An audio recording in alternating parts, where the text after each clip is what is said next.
वो बारिश का दिन सिर्फ एक छाते का नहीं था, वो आयुष और आराध्या के लिए एक नई शुरुआत थी। उनकी अचानक हुई मुलाकात ने एक ऐसा कनेक्शन बना दिया था जिसकी उन्हें उम्मीद नहीं थी। अचानक उनकी कैजुअल मुलाकातें एक अलग ही एनर्जी से भर गईं। हवा में एक एक्साइटमेंट, एक शांत क्यूरियोसिटी थी जो उनके गुड बाय कहने के बाद भी देर तक रहती थी। आयुष खुद को उसकी मुस्कान के बारे में सोचते हुए पाता था, जिस तरह से उसकी आंखें बातें करते समय चमक उठती थीं। आराध्या को भी उसकी ओर एक अजीब खिंचाव महसूस हुआ। उसकी शांत प्रेजेंस एक ऐसा कंफर्ट था जिसकी उसे अपनी बिजी लाइफ में कमी महसूस नहीं हुई थी। हर सिंपल हेलो में अब एक और कहानी का वादा लगता था। उनकी दोस्ती धीरे धीरे खिलने लगी, एक एक छोटे मोमेंट से। वे उसी कॉफी शॉप पर मिलते थे, लगभग जैसे किसी अनकहे एग्रीमेंट से। कभी कभी वे बस स्टॉप की ओर साथ चलते थे। उनकी बातें हल्की और आसान होती थी। वे हर चीज और कुछ भी नहीं के बारे में बात करते थे। बदलते मौसम, लेटेस्ट मूवी और काम पर जाते हुए उन्हें जो अजीब चीजें दिखती थीं, इन्हीं सिंपल रोजमर्रा के पलों में उनका बॉन्ड और स्ट्रांग होता गया। आयुष ने जाना कि आराध्या को पुरानी किताबों की खुशबू पसंद थी और वो एक दिन अपनी छोटी लाइब्रेरी खोलने का सपना देखती थी। आराध्या ने डिस्कवर किया कि आयुष को आवारा कुत्तों से बहुत लगाव था और वो बिना टोके घंटों सुन सकता था। आयुष के लिए ये मुलाकातें उसके दिन का सबसे अच्छा हिस्सा बन गई। एक सीईओ के रूप में उसकी लाइफ बहुत डिमांडिंग और अक्सर अकेली थी, मीटिंग्स, टारगेट्स और हाई स्टेक्स डिसीजंस से भरी हुई। लेकिन आराध्या के साथ वो सिर्फ आयुष था।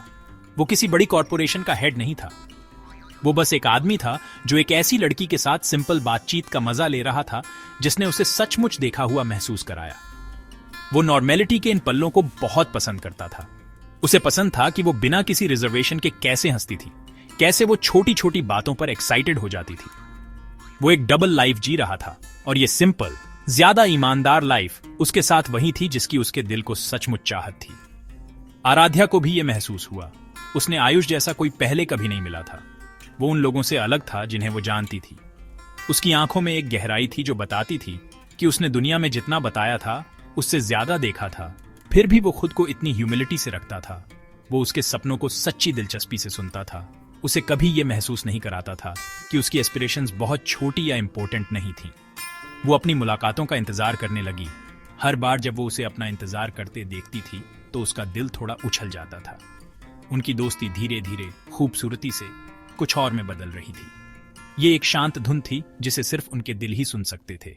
एक कहानी जो लिखी जाने का इंतजार कर रही थी। आयुष और आराध्या के बीच की बातें कभी बड़ी चीजों के बारे में नहीं होती थी। वे सिंपल थीं, फिर भी उनमें दुनिया भर का मतलब छिपा था। उन्होंने बचपन की यादों, अपनी मां के खाने के स्वाद और स्कूल में की गई बेवकूफी भरी गलतियों के बारे में बात की। आयुष ने उसे स्टारगेजिंग के अपने प्यार के बारे में बताया, कैसे वो बचपन में घंटों अपनी छत पर बिताता था, अनंत तारों को गिनने की कोशिश करता था। आराध्या ने पेंटिंग के लिए अपनी पैशन शेयर की, कैसे वो कैनवास और रंग सामने होने पर समय का सारा ट्रैक खो देती थी। ये छोटी छोटी बातें धागों जैसी थीं, जो उनके बीच विश्वास और समझ का एक मजबूत कपड़ा बुन रही थी। वे अपनी खुद की दुनिया बना रहे थे, बाकी सबसे दूर। एक शाम आराध्या एक्साइटमेंट से भरी हुई थी। उसे काम पर एक छोटा प्रमोशन मिला था। ये कोई बड़ी छलांग नहीं थी, लेकिन ये उसकी कड़ी मेहनत की पहचान थी। उसने आयुष को इसके बारे में सब कुछ बताया।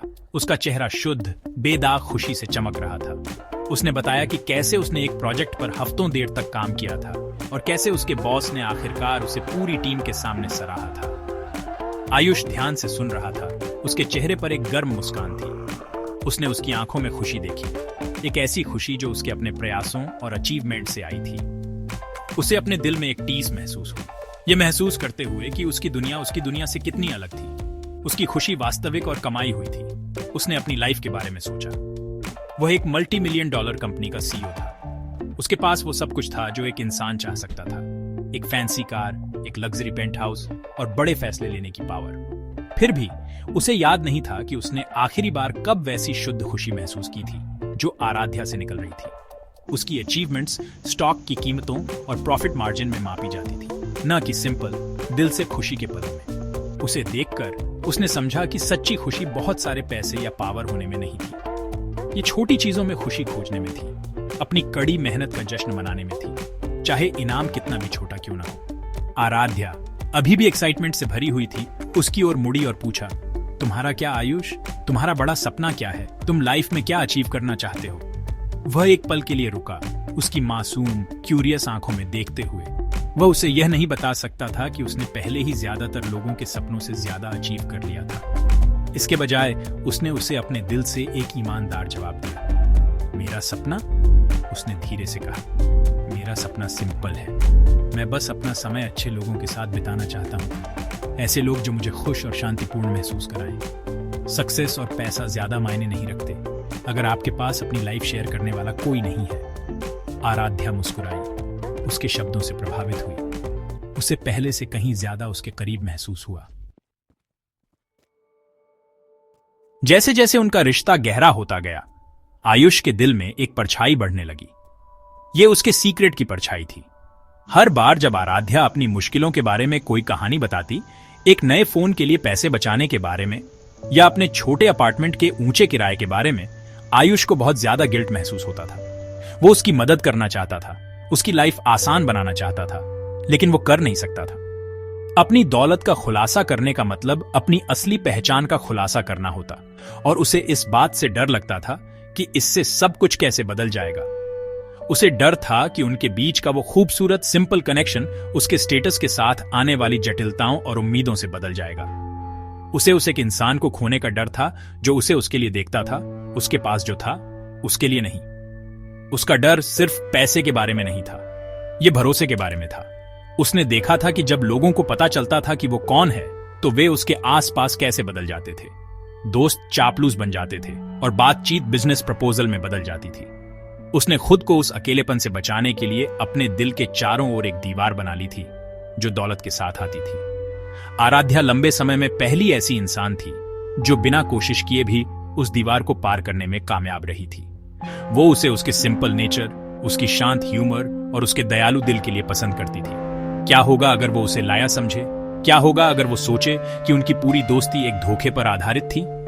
ये सोच असहनीय थी, तो उसने अपना सीक्रेट छिपा कर रखा, उम्मीद करते हुए कि वह अपनी दो दुनियाओं को हमेशा के लिए अलग रख पाएगा। वह अपने लग्जरी पेंट हाउस से अपनी ड्राइवर वाली कार में निकलता, कुछ ब्लॉक दूर उतर जाता और सिंपल कपड़ों में अपनी मिलने की जगह पर चलता जाता।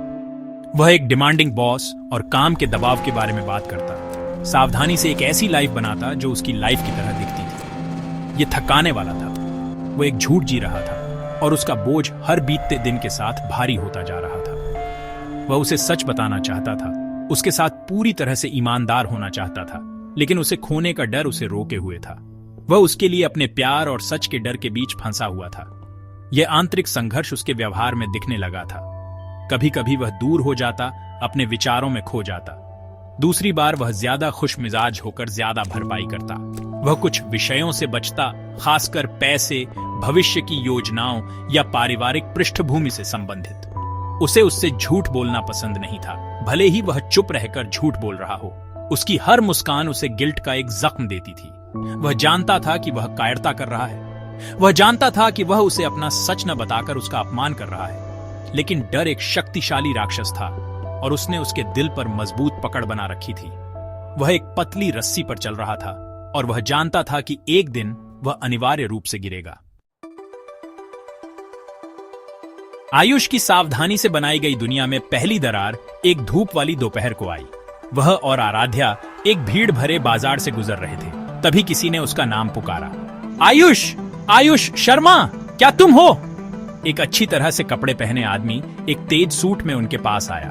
वह विक्रम था, आयुष के सबसे पुराने दोस्तों में से एक और उसकी कंपनी में एक बोर्ड मेंबर। आयुष जम गया, उसका दिल जोर से बीटने लगा। विक्रम ने उसे देखा, फिर आराध्या को। उसके चेहरे पर एक भ्रमित एक्सप्रेशन था। तुम यहां क्या कर रहे हो दोस्त? मुझे लगा तुम्हारी जापानी निवेशकों के साथ मीटिंग है, विक्रम ने कहा। उसकी आवाज में आश्चर्य था। आयुष ने उसे जल्दी से एक तरफ खींचा। एक रद्द हुई मीटिंग के बारे में एक जल्दबाजी में बहाना बनाया। उसने विक्रम को आराध्या से एक पुराने कॉलेज दोस्त के रूप में मिलवाया। परिचय अटपटा था। विक्रम आयुष को बोर्डरूम और एक्सक्लूसिव क्लबों में देखने का आदी था। पूरी तरह से अजीब लग रहा था। उसने छोटी मोटी बात करने की कोशिश की, लेकिन उसके सवाल सब गलत थे। तो तुम किस डिपार्टमेंट में काम करती हो? उसने आराध्या से पूछा। ये मानते हुए कि वह एक सहकर्मी थी। इससे पहले कि वह जवाब दे पाती, आयुष ने बीच में ही टोक दिया, अचानक विषय बदल दिया। उसने जल्दी से एक बहाना बनाया और विक्रम को खींच लिया, उसे बाद में फोन करने का वादा किया। यह मुलाकात छोटी थी, लेकिन इसने आराध्या को एक अजीब सी फीलिंग दी। कुछ तो गड़बड़ थी। आयुष की प्रतिक्रिया बहुत घबराई हुई, बहुत रक्षात्मक थी। इस घटना ने आराध्या के मन में संदेह का बीज बो दिया। उसने दूसरी छोटी छोटी चीजों पर ध्यान देना शुरू कर दिया जो पूरी तरह से मेल नहीं खाती थी। आयुष हमेशा उनकी कॉफी का भुगतान कैश में करता था, कभी कार्ड से नहीं। वह कभी अपने परिवार या जहां वह रहता था उसके बारे में बात नहीं करता था। हमेशा बातचीत को मजाक या उसके जीवन के बारे में सवाल से मोड़ देता था। एक बार उसने गलती से अपना वॉलेट गिरा दिया और उसने एक प्रीमियम काले क्रेडिट कार्ड की झलक देखी, ऐसी जो उसने केवल फिल्मों में देखी थी। जब उसने इसके बारे में पूछा तो उसने जल्दी से वॉलेट छीन लिया और टाल दिया, यह कहते हुए कि यह एक पुराना कंपनी कार्ड था जिसे वह शायद ही कभी इस्तेमाल करता था। लेकिन उसकी घबराई हुई प्रतिक्रिया को नजरअंदाज करना मुश्किल था। संदेह हर दिन मजबूत होता गया। उसे वह महंगी घड़ी याद आई जो वह हमेशा पहनता था, जिसे वह फर्स्ट कॉपी होने का दावा करता था। उसे वह समय याद आया जब उसने एक फ्रांसीसी शब्द का उच्चारण त्रुटिहीन रूप से सही किया था, यह समझाते हुए कि उसने बहुत सारी फ्रांसीसी फिल्में देखी थी। छोटी छोटी विसंगतियां जिन्हें उसने पहले खारिज कर दिया था, अब एक पहेली के टुकड़ों की तरह लग रही थी जिसे वह हल नहीं कर सकती थी। आयुष वास्तव में कौन था? वह इतना गुप्त क्यों था? उसने अपनी दोस्ती, उनके साझा संबंध को महत्व दिया, लेकिन वह इस भावना को दूर नहीं कर पा रही थी कि वह अपने आप का एक महत्वपूर्ण हिस्सा उससे छिपा रहा था। वह विश्वास जो उनके बंधन की नींव था, अब नाजुक महसूस होने लगा था। सच जब सामने आया तो वो किसी ड्रामेटिक कबूलनामे से नहीं, बल्कि एक सिंपल अनजाने में हुई डिस्कवरी से था। एक दिन आराध्या को शहर के एक बहुत ही पॉश इलाके में एक क्लाइंट से मिलने जाना पड़ा। उसकी मीटिंग एक ऊंची कांच की बिल्डिंग में थी जो एक ऑफिस कॉम्प्लेक्स से ज्यादा एक 5 स्टार होटल जैसी दिखती थी। जैसे ही वो निकल रही थी, उसने एक चिकनी काली कार से एक जाना पहचाना चेहरा बाहर निकलते देखा। वो आयुष था, लेकिन वो सिंपल कैजुअली कपड़े पहने आयुष नहीं था जिसे वो जानती थी। उसने एक बेदाग सूट पहना हुआ था, विक्रम के जानने वाले शक्तिशाली और कॉन्फिडेंट आदमी की तरह दिख रहा था। वो अपने फोन पर बात कर रहा था। उसका एक्सप्रेशन गंभीर था क्योंकि वो उसी बिल्डिंग के एंट्रेंस की ओर चल रहा था। आराध्या का दिल एक धड़कन चूक गया। वो जल्दी से एक बड़े खंभे के पीछे छिप गई। उसका दिमाग तेजी से दौड़ रहा था। वो यहाँ क्या कर रहा था? ये शहर की सबसे महंगी कमर्शियल प्रॉपर्टीज में से एक थी जो बड़ी मल्टीनेशनल कॉर्पोरेशंस का घर थी। उसने देखा कि सिक्योरिटी गार्ड्स उसका बहुत सम्मान से अभिवादन कर रहे थे, उसके लिए दरवाजा खोल रहे थे। वो एक कर्मचारी जैसा नहीं दिख रहा था। वो ऐसा दिख रहा था जैसे वो जगह उसी की हो। भ्रमित और हिल गई। उसे ये समझने की बेताब जरूरत महसूस हुई कि क्या हो रहा था। उसका सिंपल डाउन टू अर्थ दोस्त इस लग्जरी और पावर की दुनिया में फिट नहीं बैठता था। या क्या सिंपल आदमी सिर्फ एक नाटक था? उसने हिम्मत जुटाई और मुख्य गेट की ओर चली। उसके हाथ कांप रहे थे। उसने रिसेप्शन डेस्क पर एक दोस्ताना दिखने वाले गार्ड से संपर्क किया। एक्सक्यूज मी, उसने शुरू किया। उसकी आवाज मुश्किल से सुनाई दे रही थी। वो आदमी जो अभी अभी अंदर गया, वो गहरा नीला सूट वाला, क्या आप जानते हैं वो कौन है? गार्ड गर्व से मुस्कुराया। हाँ मैडम, वो मिस्टर आयुष शर्मा है। वो शर्मा एंटरप्राइजेस के सीईओ हैं। ये पूरी बिल्डिंग उन्हीं की है। शब्द आराध्या को एक फिजिकल ब्लो की तरह लगे। सीईओ, इस बिल्डिंग का मालिक। उसके आसपास की दुनिया घूमने लगी। सब कुछ अपनी जगह पर आ गया। गोपनीयता, महंगी घड़ी, विक्रम के साथ मुठभेड़, काला क्रेडिट कार्ड, सब कुछ एक भयानक दर्दनाक अर्थ दे रहा था। जिस आदमी पर उसने भरोसा करना शुरू कर दिया था, जिस आदमी से उसे प्यार होने लगा था, वह वो नहीं था जो उसने कहा था। वह सिर्फ आयुष नहीं था, वह आयुष शर्मा था, एक धनी सीईओ जो ऐसी जिंदगी जी रहा था जिसकी वह कल्पना भी नहीं कर सकती थी। उसे भावनाओं की एक लहर महसूस हुई, सदमा, भ्रम और एक गहरा चुभने वाला दर्द। ये पैसे के बारे में नहीं था, ये झूठ के बारे में था। उसने उसे अपनी सबसे छोटी मुश्किलों और अपने सबसे बड़े सपनों को साझा करने दिया था, जबकि एक ऐसी सच्चाई को छिपाए रखा था जो इतनी बड़ी थी कि उसने सब कुछ बदल दिया। उनका पूरा रिश्ता अचानक एक झूठ जैसा महसूस हुआ। जिस खूबसूरत बंधन को उसने संजोया था, वह धोखे की नींव पर बना था।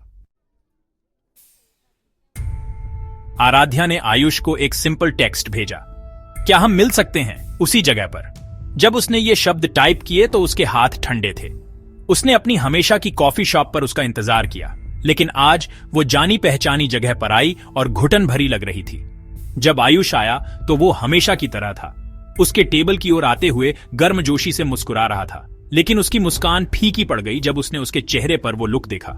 उसकी आंखें एक ऐसे दर्द से भरी थीं जो उसने पहले कभी नहीं देखा था। कोई गर्मजोशी नहीं थी, कोई स्वागत नहीं था, सिर्फ एक ठंडी सख्त दीवार थी। उसे तुरंत पता चल गया कि कुछ बहुत गलत था। आराध्या, क्या हुआ? क्या तुम ठीक हो?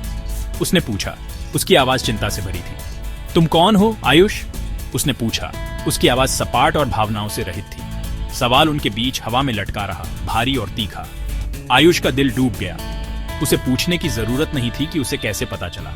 जिस पल का उसे महीनों से डर था, वो आखिरकार आ गया था। उसने बोलने के लिए अपना मुंह खोला, लेकिन कोई शब्द बाहर नहीं आया। उसने उसकी आंखों में ट्रस्ट घात देखा, वो गहरा दर्द जो उसके सीक्रेट ने पैदा किया था। या मैं तुम्हें मिस्टर आयुष शर्मा एंटरप्राइजेस के सीईओ कहूं? उसने जारी रखा। उसकी आवाज थोड़ी कांप रही थी। उस बड़ी कांच की बिल्डिंग के मालिक जिसे मैं कभी सपने में भी नहीं देख सकती। हर शब्द उसके दिल में एक खंजर की तरह लगा। उसने आखिरकार अपनी आवाज पाई। आराध्या, प्लीज मुझे समझाने दो, उसने विनती की। उसका हाथ होल्डने के लिए बढ़ा। उसने अपना हाथ ऐसे खींच लिया जैसे उसके स्पर्श से उसे जलन हो रही हो। क्या समझाना है आयुष? कि हमारी पूरी दोस्ती एक झूठ रही है? तुमने मुझे अपनी छोटी सैलरी से संघर्ष करते देखा। तुमने मुझे अपने छोटे से अपार्टमेंट के बारे में बात करते सुना, और तुमने कभी एक शब्द नहीं कहा। तुमने मुझे यह मानने दिया कि तुम बिल्कुल मेरी तरह हो। क्यों? क्या यह तुम्हारे लिए कोई खेल था? क्या यह देखना मजेदार था कि दूसरा आधा कैसे रहता है? उसकी आंखों से आंसू बहने लगे, गुस्से और दिल टूटने के आंसू।